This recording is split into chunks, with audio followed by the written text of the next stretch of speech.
Hey everyone, my name is Yaro and you're listening to the Embodied Business Podcast.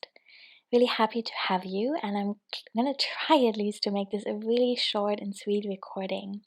So I'm just coming out of teaching an evergreen class in the Embodied Business Community, or rather a class about making evergreen classes and courses. And one question that came up I think was really important, which is what kind of topics are actually working as evergreen self-study options. So we talked about the fact that many people struggle to complete a self-study course in their own time, be that about because of overwhelm or it might not being possibly not being the right format, all kinds of reasons, right? And I think that's really common. I know that I've taken classes that I haven't completed and that I might have completed if it had been like a firm container, a live class with group accountability. So I really want to say that I'm only speaking from my own experience here, and I think there's no way of knowing exactly what's going to work for someone. I think something really valuable that you can do if you're interested in this question is to just ask your community, be that on Instagram or in your newsletter or in people that you just know, about how they would enjoy learning something from you and what they would like to learn in different kinds of formats. So in my last podcast episode, I talked a little bit about the process of creating an evergreen and why I think that can be a really good thing for your business. So to recap really quickly, I think the key takeaways were that it's a great way to share something across time and space. In some cases, it can be a more accessible way for people to learn something. It can be a smaller commitment. So if you have people that can't afford working with you one-on-one, for example, this might be a really nice way to make some of your work more accessible to more people. Of course, there's more to accessibility than just pricing, which is a bigger conversation. But generally, this is one aspect of it. And of course, also, it can make you some extra income and maybe create a little bit more financial stability in your business and therefore allow you to rest more and take more creative risks. I also think that course production can be easier than we sometimes make it. I know that I have really made it unnecessarily hard for myself in the past, for example, by forcing myself to create screen facing videos where I try to look nice and brush my hair and get good lighting, and then look at the camera and read something off the screen. I actually found that really difficult, and I now mostly record my classes by sharing slides, which is actually helpful for people to look at, or by sharing my screen. So when I'm teaching something more technical like WordPress or branding, then I'm just showing people directly what I'm doing, which is actually much better than looking at my face in that case.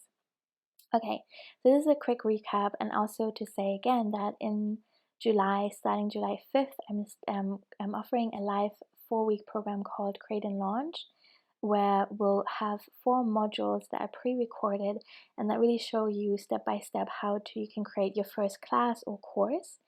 And then we'll have Monday live classes, Q&As where you can ask questions, meet other people, share your process, and really make sure that you get this done.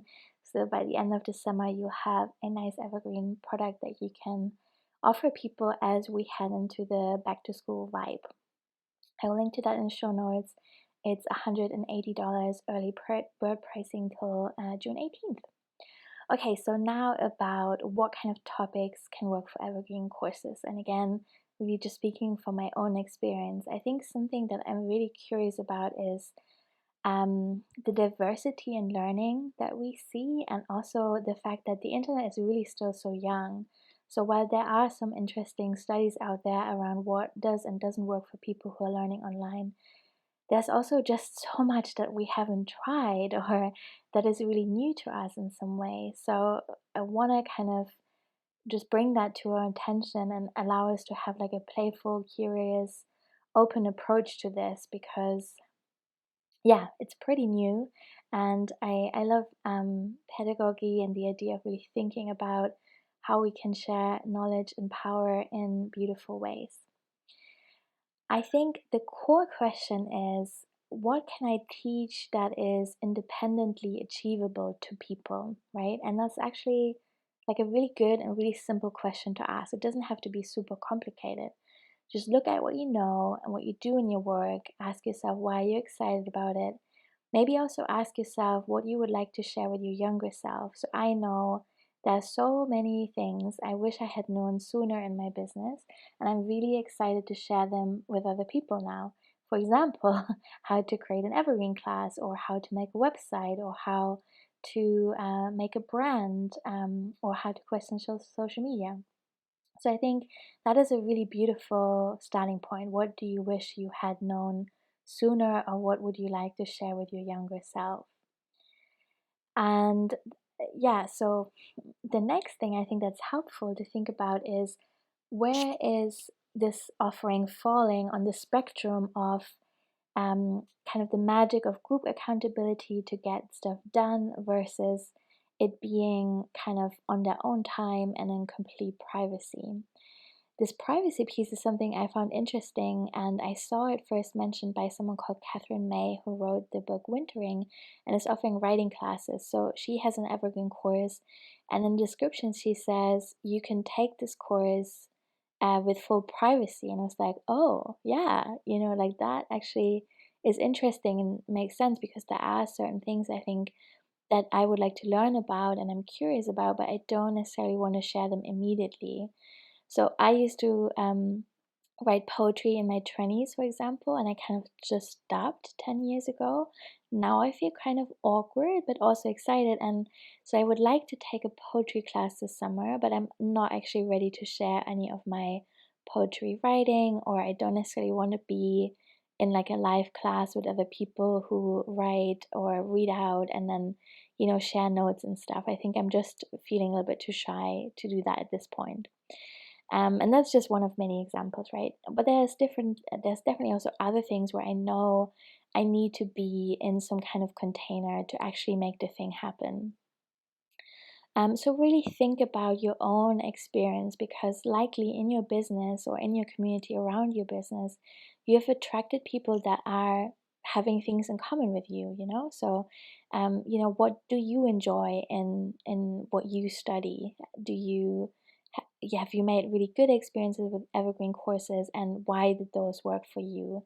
And if your experiences weren't that good, why was that? Did it feel disappointing? To kind of be on your own with the material, or did you have questions that maybe you needed support around, or did you just need more structure and accountability?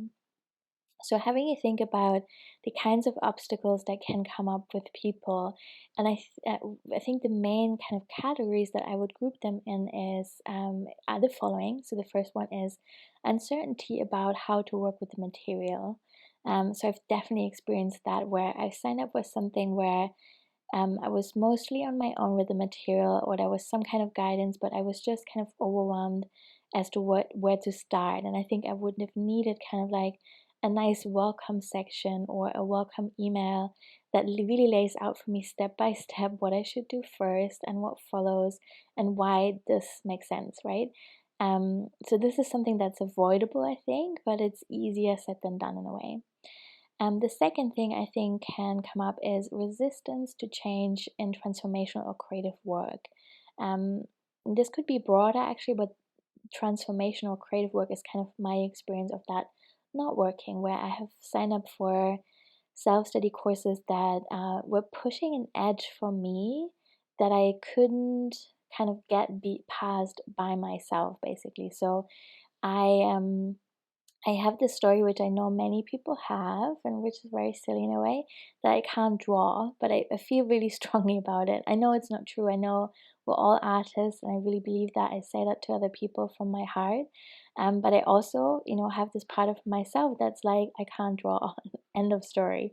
And so I signed up for a really small self study course. I think it was like a 5-part class where I was meant to learn how to draw birds. And I received a welcome. It was just like one email, so it wasn't really like taken through the experience, for example, by getting an email a week that would have nudged me. So I just got one email that kind of dumped all the content on me, and I watched the first video. I tried to draw a bird, and then I kind of got frustrated. And I mean, this was such an easy thing, right? It wasn't asking a ton of me. I was just about to watch 4 more videos and do more writing, drawing exercises. But I think I feel so silly saying this out loud now, because obviously I signed up for the class. I made this decision to learn how to draw birds, but it didn't follow through. I got overwhelmed and distracted with other stuff, and I think I was just feeling resistant in this part of myself that really wants to be an artist, but just feels very frustrated about the fact that my drawings initially don't really look like actual birds. and so and so I kind of just dropped the class, right? And also I didn't get follow-up emails. That would have been nice. There wasn't like a way to ask questions or have a Q&A session or something. So yeah, so that's just like one. That was my dog, sorry. That's like just an example of how sometimes I think when we're inviting people into bigger transformations. Oh my god, sorry. When we're inviting people into bigger transformations, sometimes we just need to also offer support. And there's a ton of really transformational stuff I think that can be taught in evergreen self-study courses, but it really depends on the person, right? And I think also to a really big range of people, learning how to draw birds on their own would have been amazing. They just don't have the same kind of stuff around not being able to draw that I have. Okay, so another thing that can come up, I think, is a lack of time and attention span, and that just depends on the person. And I think as facilitators, there's not a ton that we can do about that. And also, I think we need to leave people with the self responsibility of making the time if they want to learn something, and that totally applies to myself, of course. Like there is something kind of silly in signing up for something and then not doing the thing, and if if you do that repeatedly, then maybe that's inviting you to ask yourself some questions about what you want to prioritize in your life, and whether you maybe are overwhelming yourself with too much content. Um, yeah, so and then the last piece I'll say that can come up as an obstacle, I think, is just having unanswered questions. And I think that can be a problem when we're teaching something for the first time and we haven't really got a feeling yet for the kinds of questions that people might have. um, I think that I hope in my classes that all the main questions are covered. And what I'm going to do moving forward for my evergreen self-study stuff is to offer a really simple form. I'm going to use Google Form, which is free, and I have 3 questions. The first is your name and email. What is your question? And then the third question is, do you have any other feedback? And so I'm going to collect these questions and I'm going to answer them on the podcast or on the blog, depending on which format works best for the question at hand. And I think that's a great way. I think it's a win-win-win actually, because it allows me to offer evergreen courses that still have this element of support if people really do have questions. The second benefit is, I think, that people will really have a think about whether their question has or has not been answered yet. That is my hope, at least. Like I think that people will really read through the material or listen or watch it before they go ahead and use this form. And the third benefit is, I think that my answers will be available for free for anyone, right? They will be on my blog post or in the podcast. And it might be a question that other people that don't take my current class have as well. So that's useful for everyone. And it's also not tying me to a specific schedule of teaching live all the time. So I feel like that is a really good balance between an evergreen and a live group experience. With the Create and Launch classes coming up in July, I feel that it will be really beautiful for me to facilitate this live and to see what people are working on. And I also think that because there can be a lot of resistance around creating your first class or course and some technical stuff that come out, it will be really nice to be able to offer this accountability. But I also totally think that afterwards, this course might be available as an evergreen for people who are actually really happy to do it on their own and don't necessarily need the group support. So I want to talk a little bit more about what has and hasn't worked for me in my own experience of taking evergreen classes. So what hasn't worked for me is longer containers that ask me to change my behavior or develop a new habit. So I have done Julia Cameron's book, The Artist's Way, a couple of times, for example, and I really enjoy some aspects of it. I changed the language in some cases for myself because I find that more relatable. And I really love the idea of writing every morning. And when I do, I really see that it makes a big difference in my life. And in a way, it is a book, but it's also kind of a self-study course. It's meant to be like a 12-week program that you take yourself through. And I know that people who do really take themselves through it have amazing results.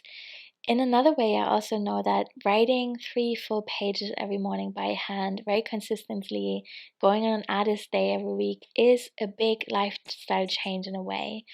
And I do these things very frequently right now in my life and have for a long time. So I definitely have like weekly evenings where I go on an artist day, if you want to call it that, with myself, and I'm undistracted and I just drop into something really pleasurable or creative that I like to do.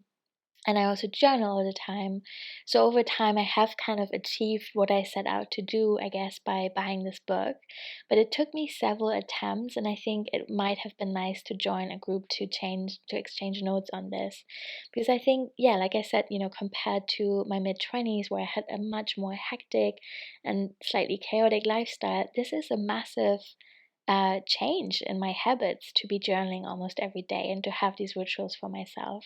So I needed lots of different things over long periods of time to come together to now be in a place where I've made that room in my life for these things. Um, yeah. So these kind of things that are longer containers, 12 weeks feels like a long time to be in a self-study experience. And I say this now, and then I also think about the fact that I've done my first degree from home, studying over distance, which was a 3-year experience, which is obviously much bigger. So it really depends, I guess. But yeah, for me, personal transformative stuff, meeting creative edges, doing work around shame or sexuality has historically been things that I wanted to do in groups so that I could have that support, and also the fact of being witnessed has been important for me. Things that have really worked well for me as evergreens have been smaller containers, so things that I've done maybe between 2 and 4 weeks where I wanted to learn something smaller and tangible. So, example, I've taken herbalism classes where I learned about making herbal infused oils or making certain kinds of potions, or learning about sleeping better and creating like sleep hygiene rituals. I also took smaller creative writing classes or journaling stuff. I took a lot of ritual classes that I really loved, and they all had like kind of a really specific aim and just a smaller time span. So that worked really well for me. And in the area of business, I've also taken classes around newsletter building, finding confidence, creating courses. It's a course. This is a bit meta now, but that's also classes that I enjoyed studying by myself. And as a general guideline, what I'm taking away from this question, like what topics work for evergreen classes, in my own work, is that I want to teach things as an evergreen if they have a measurable practical outcome, or if they can be contained in 2 or 3 modules. So either of those two things needs to apply for me. So measurable practical outcome for me, that would be something like helping someone to learn how to create branding in Canva. Or I have this short questioning social media class, learning how to create a WordPress website. That is complex. It might work better for people in a live container, but if someone is really determined and they are on a budget, I trust that they can learn through this course to do it by themselves.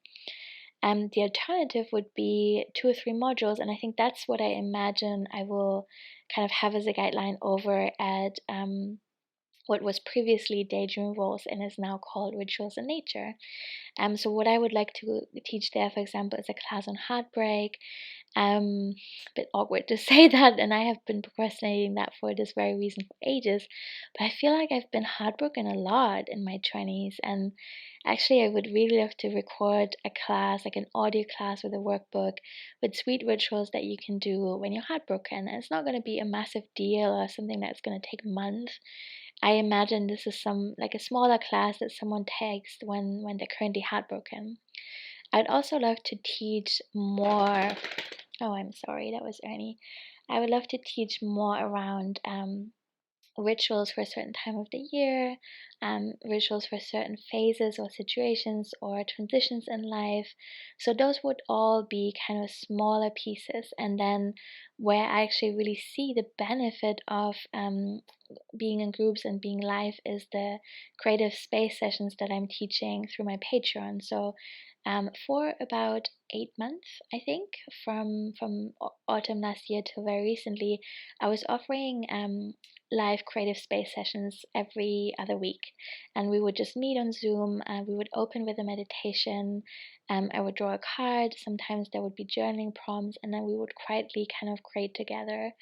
And that accountability, I think, worked really well for that group. People showed up really frequently, and everyone was like just committing to their own practice. And we didn't always interact a great deal or talk a lot about the work that we were making, but people were painting and writing and drawing or weaving or knitting, and it was just really nice to be together. So I think all this to say that I definitely see the value in both, and that I think different things just work really well in different situations.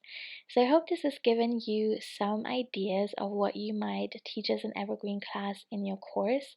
If you have any questions, let me know. Again, if you want to go deeper, join the Create and Launch program. I would love to have you. Thank you so much for listening.